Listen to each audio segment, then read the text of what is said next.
Dar acum o să trecem la celelalte etape și o să facem partea de concealer, blush, pudră și finish-ul din... Îmi aplic concealerul doar în partea de interior, nu mă duc foarte mult în exterior pentru că o să-l pierd cu pensula, dar îmi place să-l ridic un pic spre conturul nasului și să-mi pun și în jurul nărilor unde se roșește, în cazul meu mai mult, și aici un pic.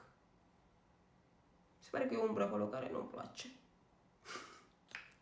Tapotez puțin cu pensula Superstar. Este cea mai bună pensulă ever. De când o am sunt independentă și nu mai îmi văd viața fără ea, de când am o relație foarte specială. Ne vedem zilnic. Combinația mea preferată de blush cremos, nu există una mai mișto, le poți combina astfel cât să-ți iasă și intensitatea sau direcția. Vrei mai intens, vrei mai vivid, folosești mai mult red carpet, mai mult, puțin mai mult, dar întotdeauna folosești mai mult richer pentru că nu poți să folosești așa de închis. Mie îmi place să pun cam atât. Bine, o să fac doar partea asta, nu știu de ce am pus atât de mult, but anyways. Pun red carpet, o picătură, cam asta este proporția, foarte puțin.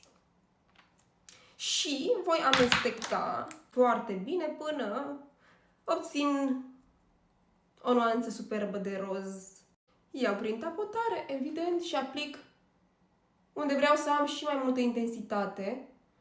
Îmi place lately să aplic puțin mai mult pe centru și apoi să pierd spre exterior.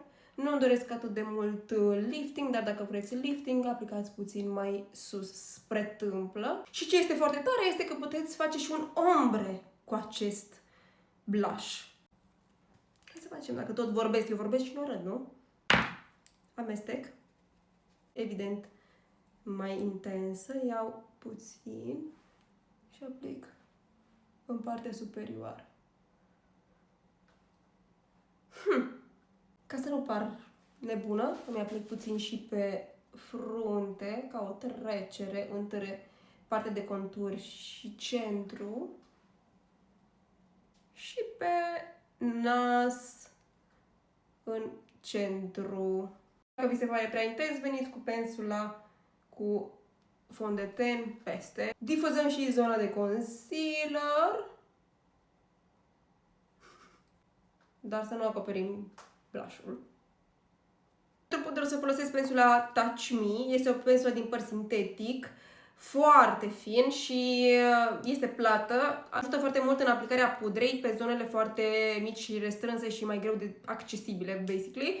De sub ochi, lângă sprâncene, lângă nări, peste tot unde ajungi mai greu. Și pentru efectul de snatched, ceea ce vom face, haideți să începem cu asta, de ce nu? O să iau pudră și aplic fix sub partea de contouring și sculpting. I love this! Lângă nări. În ultimul timp am folosit Powder Puff-ul și am avut impresia că este foarte ușor de folosit și este într-adevăr, este o opțiune foarte bună. Mi se pare atunci când călătorești este mult mai ușor și mai la îndemână, dar după ce folosesc pensula, nu știu, e altceva, vă jur. Unele produse sunt foarte bune pentru self-make-up atunci când te grăbești, atunci când ai chestii de făcut. De exemplu, eu nu pot să folosesc Powder Puff cu lejeritate când machez pe altcineva, pentru că nu mi se pare atât de... Nu știu, nu m-am obișnuit cu pensula și asta este o pensulă pe care n-aș da-o pe nimic, mai ales atunci când machez pe altcineva. Când mă machez pe mine, în grabă, merge orice. Și acum trecem la partea pudrată.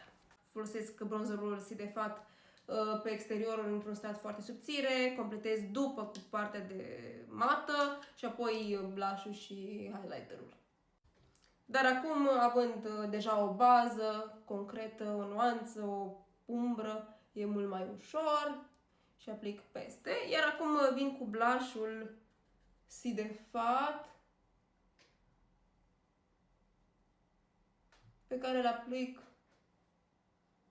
pe toată zona de blush pentru efectul ăsta